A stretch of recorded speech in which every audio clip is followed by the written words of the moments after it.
हे दोस्तों, इस एक्सप्लेनर में आपका स्वागत है। चलिए जल्दी से अपने फिजिक्स के नोट्स निकालते हैं। आज हम सब मिलकर लीनियर मोशन यानी एक सीधी रेखा में होने वाली गति के बिल्कुल बेसिक्स को डिकोड करने वाले हैं। एकदम ऐसे सोचिए जैसे हम एग्जाम से पहले एक साथ बैठकर पढ़ाई कर रहे हैं। तो आज के इस एक्सप्लेनर का हमारा प्लान क्या है? हम मोशन की मैपिंग से शुरू करेंगे, फिर स्केलर्स और वेक्टर्स को समझेंगे, उसके बाद एक रोड ट्रिप के मजेदार कैलकुलेशंस करेंगे और आखिर में एक बस के एक्सेलरेशन को देखेंगे। चलिए शुरू करते हैं। ओके, तो हमारा पहला टॉपिक है लीनियर मोशन की मैपिंग, यानी अपना शुरुआती बिंदु खोजना। ये पूरे फिजिक्स की ना एकदम नींव है। अब एक बेसिक सा सवाल है, हम असल में किसी चलती हुई चीज को डिस्क्राइब कैसे करते हैं? सोचिए, हम दोनों क्लास में ये प्रॉब्लम सॉल्व कर रहे हैं। तो सबसे पहली चीज जो हमें चाहिए वो है एक फिक्स्ड रेफरेंस पॉइंट। बिना किसी स्टार्टिंग पॉइंट के हम ये बता ही नहीं सकते कि कोई चीज कहाँ है या कहाँ जा रही है, राइट? स्क्रीन पर इस हाईवे को देखिए। ये लीनियर मोशन का सबसे परफेक्ट एग्जाम्पल है, मतलब एक सीधे रास्ते पर आगे बढ़ना।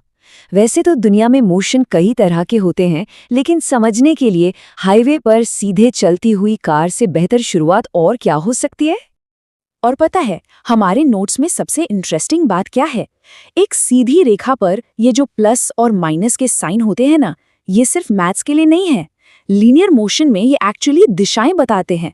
आगे बढ़ना मतलब पॉजिटिव और पीछे हटना मतलब नेगेटिव। बहुत सिंपल है। चलिए अब अपने दूसरे टॉपिक पर आते हैं, स्केलर्स, वेक्टर्स और डिस्प्लेसमेंट। इनके बीच का अंतर समझना। मान लीजिए हम साथ बैठकर कोई प्रॉब्लम सॉल्व कर रहे हैं और हमें सिर्फ ये जानना है कि कितना या कितनी दूर, तो हम एक स्केलर क्वांटिटी यानी अदिश राशि से डील कर रहे हैं। जैसे 1 कप चाय का तापमान या बाजार से लाए हुए 2 किलो सेब। इनमें सिर्फ एक नंबर होता है जिसे मैग्नीट्यूड कहते हैं। यहाँ दिशा से हमारा कोई लेना देना नहीं है। लेकिन मान लीजिए आपको ये जानना बहुत जरूरी है कि कोई चीज एग्जैक्टली किस तरफ जा रही है, तो बॉस वहां आपको एक वेक्टर क्वांटिटी चाहिए। मतलब अगर मैं आपको अपने घर का रास्ता बताऊं तो सिर्फ 2 किलोमीटर दूर कहना काफी नहीं है ना, मुझे बताना होगा कि उत्तर की ओर 2 किलोमीटर। वेक्टर में मैग्नीट्यूड के साथ साथ दिशा यानी डायरेक्शन का होना बिल्कुल मस्ट है। हवा में उछलती इस बास्केटबॉल को देखिए। ये हवा में टोटल जितनी भी दूरी तय करती है ना, वो बस एक सिंपल स्केलर है। लेकिन इसका डिस्प्लेसमेंट एक वेक्टर है। क्यों? क्योंकि जहां से ये चली और जहां पहुंची, उस पूरे चेंज को बताने के लिए हमें कंपास वाली दिशा चाहिए ही चाहिए। इसको ऐसे समझते हैं, सोचिए एक एथलीट ट्रैक पर दौड़ रहा है।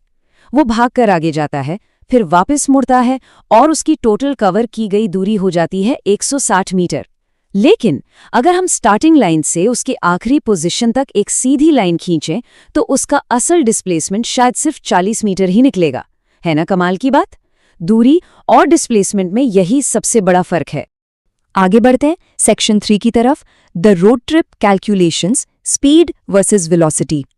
अब इन कॉन्सेप्ट्स को एक रियल लाइफ प्रॉब्लम पर लगाकर देखते हैं। इमेजिन कीजिए कि एक परिवार रोड ट्रिप पे निकला है। यहाँ टेबल में देखिए, पहले वो 3 घंटे में 200 किलोमीटर नॉर्थ की तरफ ड्राइव करते हैं, फिर वो एकदम यू टर्न लेते हैं और 2 घंटे में वापस 200 किलोमीटर साउथ की तरफ ड्राइव करते हैं। अब जब हम इसका थोड़ा मैथ्स करते हैं ना, तो एक बहुत ही क्रेजी रिजल्ट आता है। टोटल 400 किलोमीटर की दूरी को अगर हम 5 घंटे से डिवाइड करें तो एवरेज स्पीड आती है 80 किलोमीटर प्रति घंटा। लेकिन जरा सोचिए, क्योंकि वो परिवार आखिर में वापस वही आ गया जहां से उन्होंने शुरू किया था, तो उनका नेट डिस्प्लेसमेंट हो गया 0 और इसी वजह से पूरी ट्रिप की एवरेज वेलोसिटी भी 0 हो गई, लिटरली 0। चलिए अब इस एक्सप्लेनर के आखिरी और सबसे इंपॉर्टेंट सेक्शन पर आते हैं, 4 एक्सेलरेशन ऑफ अ बस, गति बढ़ाना और धीमा करना। अब इस हाईवे पर चलती हुई बस को इमेजिन कीजिए। एक्सेलरेशन या त्वरण तब होता है जब ड्राइवर या तो स्पीड बढ़ाने के लिए रेस दबाता है या फिर रोकने के लिए एकदम से ब्रेक लगाता है। हमें अपने नोट्स में इन दोनों सिचुएशंस को बिल्कुल अलग रखना होगा, क्योंकि जब बस स्पीड पकड़ रही है या फिर सामने कुछ देखकर रुकने वाली है, तो दोनों ही केसेस में हमारा कैलकुलेशन पूरी तरह से बदल जाता है। तो जब बस की स्पीड बढ़ रही है तो फाइनल वेलोसिटी जाहिर है शुरुआती वेलोसिटी से ज्यादा होगी। यहाँ देखिए, जब हम 15 में से 10 मीटर प्रति सेकंड माइनस करते हैं और उसे 10 सेकंड से डिवाइड करते हैं तो हमें 0.5 मीटर प्रति सेकंड स्क्वायर का एक पॉजिटिव एवरेज एक्सेलरेशन मिलता है। Simple maths. लेकिन दूसरी तरफ देखिए, जब ब्रेक लगाकर बस को रोका जाता है तो उसकी फाइनल वेलोसिटी 0 हो जाती है, राइट?